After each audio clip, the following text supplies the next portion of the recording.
এই টাকার কোনো দোষ নাই সম্পর্ক অবনতির জন্য। দোষটা আসলে আমাদের মানসিকতার এবং আমাদের চিন্তা চেতনার। কারণ এই টাকাটা সত্যি আমার হাতে আছে, কিন্তু আমার না, এই টাকাটা আমাকে দিয়ে দিতে হবে।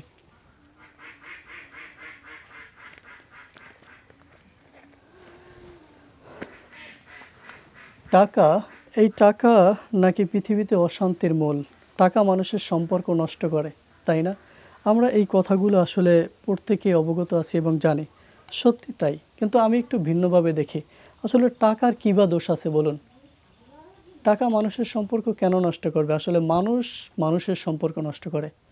আজকে এই প্রসঙ্গে কথা বলতেছি কারণ আমার জীবনে সবচেয়ে বেশি যে ঋণটা আমি নিয়েছি, জানুয়ারি মাসে আমি প্রায় 2 লক্ষ টাকা ঋণ নেই, যেটা একটা পারপাসে আমি কিছু জমি কিনি। সেই জমি কেনার পারপাসে প্রায় 2 লক্ষ টাকা আমি ঋণ নেই, এবং যার কাছ থেকে ঋণ নেই তাকে আমি নির্দিষ্ট একটা টাইম দেই, এবং আলহামদুলিল্লাহ আমি সেই নির্দিষ্ট টাইমটাতে তাকে টাকাটা শোধ করার জন্য আমি প্রস্তুত হই, এবং আল্লাহ আমাকে তৌফিক দান করেন।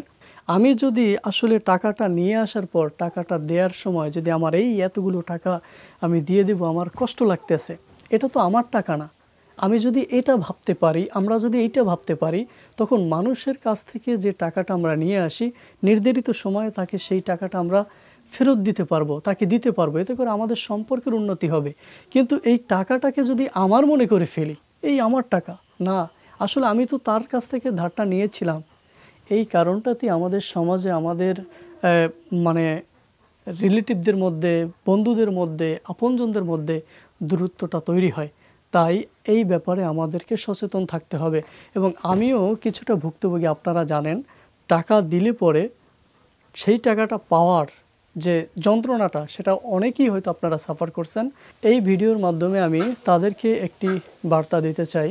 প্রিয় ভাইয়েরা, আমাদের বিভিন্ন কাজে আমাদের টাকার প্রয়োজন হয়, কিন্তু আমরা টাকাটা ধার নিতে পারি, এটা দরকার হয় চলার পথে, কিন্তু আমরা যেন নির্ধারিত সময়ে সেই টাকাটা দিয়ে দেই। যদি আপনি না দেন তাহলে এই টাকাটা তো তারও প্রয়োজন, আপনার যেমন প্রয়োজন ছিল, যার কাছ থেকে আনছেন তারও তো সেই টাকাটা প্রয়োজন, তাই না? তাহলে আপনি যদি সঠিক সময়ে টাকাটা না দেন তাহলে এটা বড় একটা অপরাধ করতেছেন।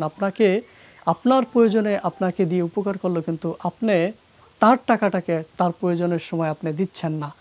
যেমনটা আমার ক্ষেত্রেও ঘটেছে, যে কিছু টাকা ধার দিয়েছি, আলহামদুলিল্লাহ বেচারা যে সময় দেওয়ার কথা বলেছিলেন সেই সময় তিনি দিচ্ছেন না।